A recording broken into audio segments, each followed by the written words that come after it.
There are few villains in popular culture as fascinating as the Joker. He's unpredictable, he's terrifying, he's often hilarious. But perhaps the most interesting thing about the Joker is that every generation seems to reinvent him. Ask someone to describe the Joker and you'll probably get 3 completely different answers depending on which version they grew up with. Some picture a theatrical gangster with a permanent grin. Others imagine an agent of pure chaos. Still others see a lonely, broken man who slowly slips beyond reality. What's remarkable is that all 3 are recognizably the Joker. Today on the Character Couch, we're going to examine 3 iconic live-action portrayals: Jack Nicholson, Heath Ledger, and Joaquin Phoenix, and explore what each version tells us about psychology, identity, and the different faces of madness. As always, this isn't a clinical diagnosis of fictional characters. These observations are simply a fun way to explore storytelling through the lens of psychology. So, let's take a seat on the Character Couch. When Tim Burton's Batman arrived in 1989, audiences were introduced to a Joker unlike anything they'd seen before. Jack Nicholson's Joker is theatrical, he's vain, he's flamboyant, and above all else, he's convinced that the world exists for his amusement. Before becoming the Joker, Jack Napier is already a violent mob enforcer. The chemicals don't create evil, they simply remove whatever restraints were left. Psychologically, this version displays many traits commonly associated with narcissism.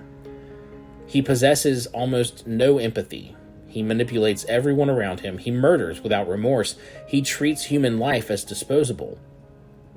But perhaps his defining characteristic is grandiosity. He believes himself to be an artist, a celebrity, a revolutionary. Even when he's committing horrific crimes, he's performing for an audience. Everything is a show. His poisoned cosmetics, his parade through Gotham, his museum vandalism, even his murders become theatrical productions. This Joker doesn't merely want power, he wants admiration. He wants Gotham to look at him, to fear him, to laugh with him, or die trying. Unlike later interpretations, Nicholson's Joker isn't searching for meaning. He already believes he's the most important person in every room. The tragedy isn't that he lost his humanity. It's that he may never have possessed much of it to begin with. Then came 2008. Christopher Nolan's The Dark Knight fundamentally changed how audiences viewed comic book villains. Heath Ledger's Joker isn't interested in money. He burns it. He isn't interested in ruling Gotham. He wants Gotham to prove him right. Everything he does serves one purpose: to demonstrate that civilization is only a thin layer covering humanity's true nature. Unlike Nicholson's Joker, this one doesn't crave applause. He craves validation. His worldview is simple. Everyone is just one bad day away from becoming him. Psychologically, this Joker is much harder to pin down. He lies constantly about his own past. His stories change. His motivations shift. He intentionally prevents anyone from understanding him.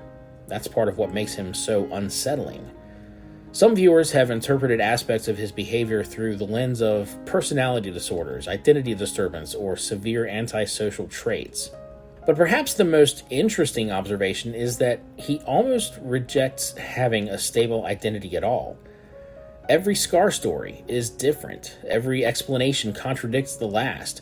It's as though he destroys his own history because identity itself is meaningless. His greatest weapon isn't violence, it's uncertainty. If people don't know who he is, they can't predict him. And if they can't predict him, they fear him. This Joker becomes less of a person and more of an idea, an infection, a philosophical challenge. Batman can stop criminals, but how do you defeat an argument? That's the psychological brilliance of Ledger's performance. He isn't trying to win. He's trying to corrupt. Todd Phillips' Joker takes a completely different approach. Instead of beginning with the monster, it begins with the man. Arthur Fleck is isolated, bullied, ignored. He's living with neurological and psychological conditions while struggling to navigate a society that seems to have abandoned him. Throughout the film, we watch reality slowly become less reliable. Some events are real. Others exist only in Arthur's mind. The audience experiences confusion alongside him. Whether every symptom aligns perfectly with real-world psychiatric conditions isn't really the point. The film isn't a medical documentary. It's a character study. Arthur's psychological decline emerges from an overwhelming combination of trauma, loneliness, social rejection, abuse, and untreated mental illness. Every support system disappears. His medication ends, his counseling stops, the truth about his childhood surfaces. And eventually, Arthur stops trying to become accepted by society. Instead, he embraces the identity society has already projected onto him. That's perhaps the film's most tragic psychological insight. Sometimes people begin believing the labels they're repeatedly given. Arthur isn't born the Joker. He slowly decides that becoming the Joker hurts less than trying to remain Arthur Fleck.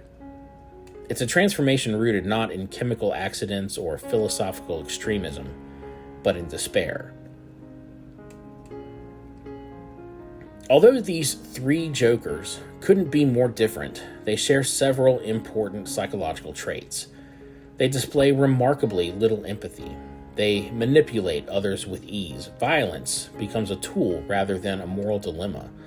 They reject social rules, and perhaps most importantly, each constructs an identity that places them outside ordinary humanity.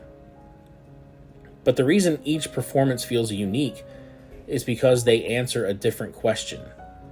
Nicholson asks, what happens when an already dangerous narcissist gains unlimited freedom? Ledger asks, what if chaos itself became a person? Phoenix asks, what happens when someone who's desperately trying to belong finally gives up? Three different questions, three unforgettable performances, three completely different roads leading to the same smiling face. The Joker has survived for more than 80 years because he isn't one person. He's an idea. Every generation reshapes him to reflect its own fears. In the late 1980s, he represented flamboyant criminal excess. In the post-9/11 world, he became unpredictable terrorism and ideological chaos. By 2019, he reflected growing conversations about trauma, isolation, mental illness, and societal neglect. That's why the character continues to evolve. The Joker isn't frightening because he's the same in every story. He's frightening because he changes with us. And maybe that's the most unsettling psychological truth of all. Thanks for joining me for another session on the Character Couch. If you enjoyed this psychological deep dive into one of fiction's greatest villains, be sure to like the video, subscribe to The Confusing Middle, and let me know in the comments, which live-action Joker do you think is the most psychologically fascinating, and why? Until next time, take care of yourselves and each other.